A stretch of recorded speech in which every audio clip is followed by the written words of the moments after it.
Hello नमस्कार good morning सुप्रभात मेरे दोस्तों। मैं आपका भाई आपका दोस्त अपने इस YouTube चैनल पर आप सभी का फिर से स्वागत करता हूं और अपने उसी मोटिवेशनल कोट के साथ कि ना रुकूंगा ना झुकूंगा सिर्फ करके दिखाऊंगा। आज का हमारा ये जो टॉपिक चलने वाला है दोस्तों, इसमें हम देखेंगे अपने स्पोकन इंग्लिश के अंदर हैड बीन का यूज कैसे करते हैं।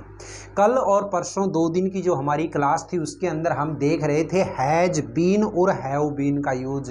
आज वाली इस क्लास के अंदर हम देखने वाले हैं हैड बीन का यूज।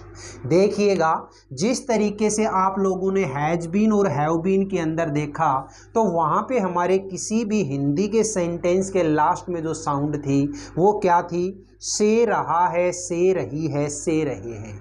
यहाँ पे हमारी जो साउंड होगी वो क्या होगी, ये ध्यान रखिएगा। से रहा था, से रही थी और से रहे थे। अगर इस तरीके की साउंड आपको कहीं पे भी मिलती है तो पक्का यकीन कर लेना दिया गया जो सेंटेंस है उस सेंटेंस में हमें हैड बीन का ही यूज करना है, इसके अलावा कोई यूज नहीं होगा। अब बात करते हैं कि सर ये सिंगुलर प्लूरल का क्या सिस्टम होता है इसके अंदर है।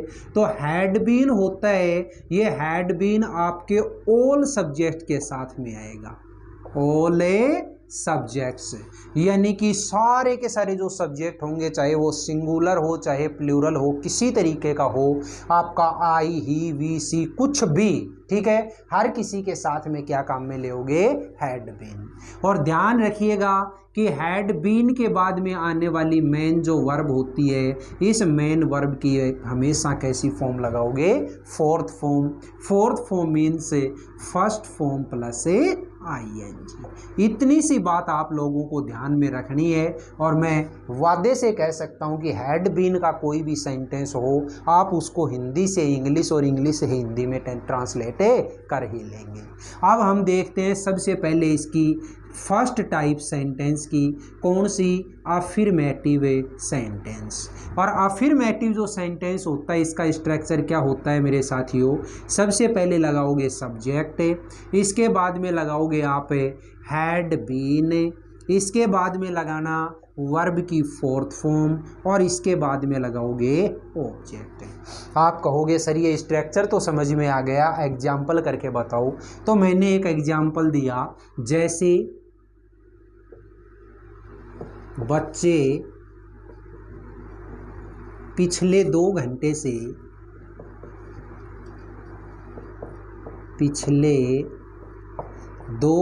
से अंग्रेजी सीख रहे थे।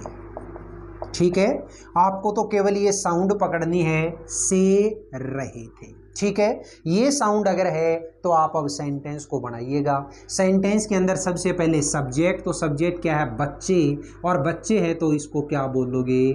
चिल्ड्रन। ठीक है, हेल्पिंग वर्ब हमेशा ही हैड बीन आएगी, चाहे हमारा सब्जेक्ट सिंगुलर हो चाहे प्लूरल हो, हैड बीन। इसके बाद मेन वर्ब, तो मेन वर्ब क्या है इसमें? लर्न, और लर्न के अंदर जब ING जोड़ोगे क्या हो जाएगा? Learning English. कब से? पिछले 2 घंटे से, तो यानी कि फॉर लास्ट 2 आवर्स। ठीक है, नेक्स्ट देखिएगा नेगेटिव सेंटेंस। और नेगेटिव जो सेंटेंस होता है, इस नेगेटिव सेंटेंस को आप कैसे बनाएंगे? सर तरीका तो यही है, लेकिन यहाँ पे हमारी हेल्पिंग वर्ब जो डबल वर्ड में होती है, उस डबल वर्ड वाली हेल्पिंग वर्ब के बीच में हम क्या लगा देते हैं? नोट लगा देते हैं। तो ये लीजिएगा, सबसे पहले सब्जेक्ट है, इसके बाद में क्या लगाओगे? हैड नोट बीन, इसके बाद में लगाना वर्ब की फोर्थ फॉर्म और इसके बाद में ऑब्जेक्ट। एग्जाम्पल देखिएगा, जैसे पक्षी सुबह से आसमान में नहीं उड़ रहे थे। पक्षी सुबह से आसमान में नहीं उड़ रहे थे। उड़ने वाला कौन है? पक्षी। एक है या कई सारे हैं? कई सारे, और कई सारे हैं तो आप क्या बोलोगे, बर्ड्स। ठीक है, इसके साथ में हेल्पिंग वर्ब क्या लगाओगे, हैड बीन, ठीक सॉरी, हैड नॉट बीन। इसके बाद में वर्ब की फोर्थ फॉर्म, वर्ब क्या है इसमें, उड़ना यानी कि फ्लाई, और फ्लाई में जब ing जोड़ोगे तो क्या हो जाएगा, flying. Birds had not been flying in the sky, in the sky. कब से, सुबह से, तो क्या लगाओगे, सिंस मॉर्निंग। बोलिएगा साथियों, दोनों के दोनों जो सेंटेंस हैं, दोनों सेंटेंस समझ में आए या नहीं आए, और अगर समझ में आए हैं तो अब आगे बढ़ते हैं हमें सेंटेंस की टाइप नंबर 3 और टाइप नंबर 4 के ऊपर। तो टाइप नंबर 3 जो आती है उस टाइप का नाम क्या है मेरे दोस्तों, उसको हम बोलेंगे इंटेरोगेटिव सेंटेंस। तो देखिएगा मेरे दोस्तों, टाइप नंबर 3 में चलते हैं इंटेरोगेटिव सेंटेंस के अंदर। इंटेरोगेटिव सेंटेंस जो होता है, इस इंटेरोगेटिव सेंटेंस के अंदर आपको पता है सबसे पहले हम हेल्पिंग वर्ब लगाते हैं। अब हेल्पिंग वर्ब तो सर मेरी डबल वर्ड में है, डबल वर्ड में है तो कोई दिक्कत नहीं है। फर्स्ट जो वर्ड है उस फर्स्ट वर्ड को सब्जेक्ट से पहले लगा दो, और सेकंड वर्ड है उसको सब्जेक्ट के बाद लगा दो। तो ये लीजिएगा, सबसे पहले हैड, इसके बाद में सब्जेक्ट, इसके बाद में बीन, फिर इसके बाद वर्ब की फोर्थ फॉर्म, इसके बाद में ऑब्जेक्ट। जो सिंस फॉर आगे आप लगाते हो वो लगा दो, since for plus last time. ठीक है, तो ये लीजिएगा मेरा इंटेरोगेटिव सेंटेंस का स्ट्रक्चर। जो अभी मैंने अफर्मेटिव और नेगेटिव जो लगाए हैं उसमें भूलवश ये सिंस फॉर नहीं लगाया था अपन ने स्ट्रक्चर में, तो आप लगा लीजिएगा। ऑब्जेक्ट के बाद में सिंस फॉर प्लस में लास्ट टाइम। अब देखिएगा, मैंने एक एग्जाम्पल बनाया, जैसे क्या तुम पिछले 10 दिनों से यहाँ रह रहे थे।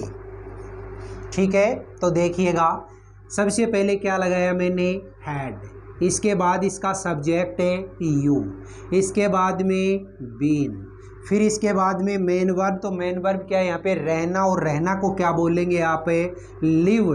जब लिव में ing जोड़ोगे तो क्या हो जाएगा, living. Had you been living here, कब से, पिछले 10 दिनों से, यानी for last 10 days. Is that clear. Next हमारी जो फोर्थ टाइप आती है सेंटेंस की, उसको क्या बोलोगे, इंटेरोगेटिव नेगेटिव सेंटेंस। और इंटेरोगेटिव नेगेटिव जो सेंटेंस होता है, इसके अंदर हम क्या करते हैं, सबसे पहले तो लगाएंगे हैड, इसके बाद में लगाएंगे सब्जेक्ट, इसके बाद में लगाएंगे नोट बीन। ठीक है, फिर इसके बाद में वर्ब की फोर्थ फॉर्म, इसके बाद में ऑब्जेक्ट, इसके बाद में सिंस या फॉर, और इसके बाद में लास्ट टाइम।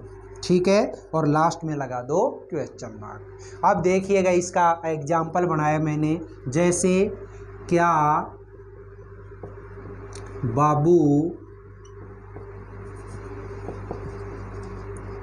पिछले 2 घंटे से फिल्म नहीं देख रहा था। ठीक है, क्या बाबू पिछले 2 घंटे से फिल्म नहीं देख रहा था।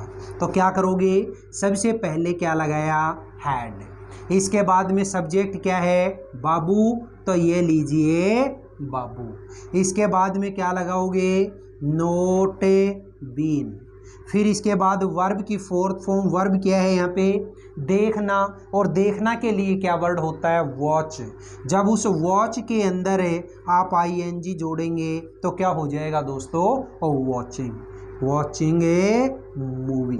ठीक है, मूवी बोल दो, फिल्म बोल दो, जो भी आपकी इच्छा है। ठीक है, कब से, पिछले 2 घंटे से, तो क्या लगाओगे, फॉर लास्ट 2 आवर्स।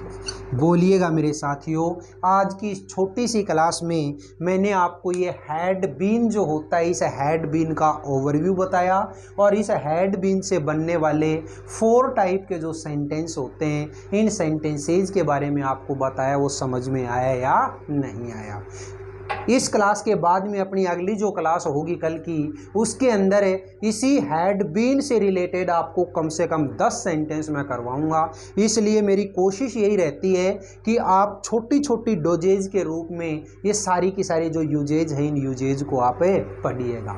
अभी फ़िलहाल आपकी छुट्टियां चल रही हैं, तो ये छुट्टियों का फ़ायदा आप केवल और केवल ये इंग्लिश सीखने के अंदर लगाइएगा। और जैसे ही अपनी स्कूलें शुरू हो जाएंगी, उस टाइम पे आपको अपने आप में इतना एक चेंजमेंट मिलेगा, आपको खुद को ऐसा एहसास हो जाएगा कि वाकई में छुट्टियों के अंदर आपने कुछ सीखा है। ठीक है दोस्तों, ये क्लास आपको कैसी लगी? अगर ये क्लास अच्छी लगी है तो आप क्लास को ज़्यादा से ज़्यादा लाइक करें, शेयर करें, कमेंट बॉक्स में कमेंट ज़रूर करें। और अगर आपने अपने इस चैनल को अभी तक सब्सक्राइब नहीं किया है तो प्लीज़ चैनल को सब्सक्राइब करके पास वाले बेल आइकन को ज़रूर प्रेस कर लें। फिर मिलेंगे अपन अगले वीडियो में। तब तक के लिए आप हंसते रहिए, मुस्कुराते रहिए और बहुत शानदार तरीके से अपने इन वीडियोज़ का आनंद लेते रहिए। और एक चीज़ और कि अपनी जो जीके की क्लास आती है शाम को हर रोज़ 8 बजे, वो जीके की क्लास आप लोगों के लिए कितनी फ़ायदेमंद है उसके बारे में भी आप ज़रूर बताइएगा। हर क्वेश्चन को, जीके का कोई भी क्वेश्चन है, उस हर क्वेश्चन को मैं ट्रिक के साथ याद करवाने की कोशिश करता हूं। चाहे वो क्वेश्चन कई बार ऐसा हो जाता है कि कई बार तो नेट की प्रॉब्लम हो जाती है, कई बार हो सकता है अपने लाइट वाली प्रॉब्लम हो जाती है, तो वो क्लास थोड़ी छोटी हो सकती है अपनी। वो 10 क्वेश्चन की बजाय मैं 7 ले आता हूँ, 8 ले आता हूँ, 5 ले आता हूँ, लेकिन क्लास होती ज़रूर है। और हर क्वेश्चन इतना शानदार तरीके से ट्रिक के साथ में समझाने की कोशिश करता हूँ कि एक बार अगर आपने क्लास देख ली तो उसके बाद दोबारा आपको टेंशन लेने की ज़रूरत नहीं है।